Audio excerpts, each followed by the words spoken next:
Hello guys, welcome back. If you have watched my part 1, part 2, part 3, and now you're watching the final part of the making of this Oxford shoe, definitely you must have learned a lot. So we're just trying to finish up with the shoe, and what we're doing here is to cut out the excesses after lasting, and I'll just try to make sure that everything I had to cut is well cut out, and also removing the nails. Please remember to always remove the nail from your shoe.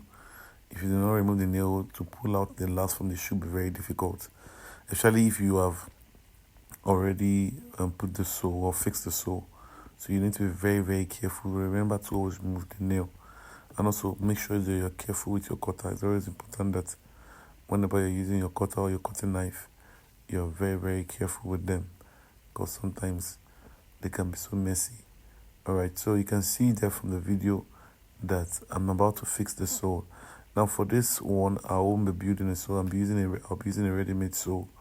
If you want to watch how I built myself from scratch, you can watch some of the videos, and which I'll be putting in the description.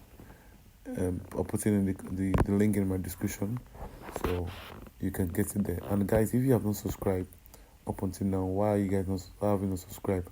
And also, why haven't you liked the video? I believe my video has really been impactful to you.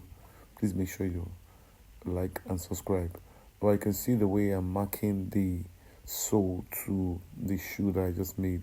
So making sure that everything is well placed and I'm marking it correctly. Now, some people will just use maybe like a rubber band or something flexible to hold it down. It's very easy. Alright, after then I just have to just file it because of the machine. You can just file it so that the gum will stay, and apply gum totally on every surface that you need to apply gum.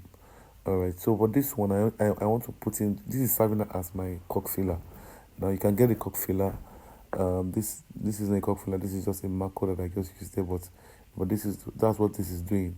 Now this is going to help you in the sense that the shoe will be, when the customer places foot on the shoe, you will not feel any hard surface placement where his shoe is still going to feel so comfortable. So the cork filler is what you expect to use, but for this purpose I'm using my Mako since I don't have the cork filler. Alright, so the next thing I'm going to do right now is to make sure that I check it around and make sure everything I need to check is well checked.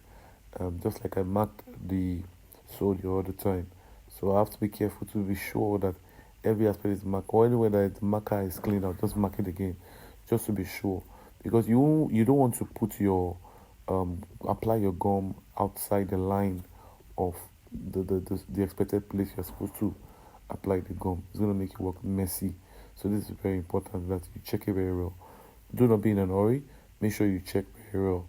Then you can proceed to doing the rightful things that you need to do. I can say that I've already skived. I'm going to skive this side, so I'm going to be skiving it. And after skiving, I've already applied my gum. And since I've applied my gum, the next thing for me to do is to just take my heater. Now, because I don't have an heater, so I'm going to be using my gas cooker for this purpose. Then making sure that it's just the heat that I need. So you just need to rub the face of where you apply the gum. Remember that the gum is already dry. If the gum is not dry, the gum will make the gum and the fire will be. The fire will make the gum flammable. So you need to be very careful that the gum is well dried, and you start fixing your sole. As you can see, I'm fixing my sole, the sole of the shoe right now, and I hope you guys can see it properly. It's very important that you check it out. Very simple format of applying. The next thing, just do that to the second one also, and you are good to go. Make sure that the fire touches all those parts, the heat of the fire touches the necessary parts that it needs to touch. Then you can proceed after you have made sure that the fire gets to the necessary place. Then you proceed to gum in the shoe. You can see the way I'm doing the placement of the shoe. So you need to be careful. Remember that the fire is also hot, so you need to also be careful when I'm holding the sole. Now this is a very quality sole, it's a stock sole. There are a lot of brands that use this type also. So make sure that you apply the gum and you gum it very well in the necessary place. So just it, guys. So see what we're saying already there. Now the next thing I'm gonna be doing is to try to polish my shoe and achieve a shiny face for my shoe. Okay, so I'm gonna be using my hand to just um, rub off on the shoe properly. You might have to apply this and do this over and over again for about close to 20 to 30 minutes. Yes, I'm telling you, you will have to do this over and over again if you want to have a mirror shine or um a shiny face.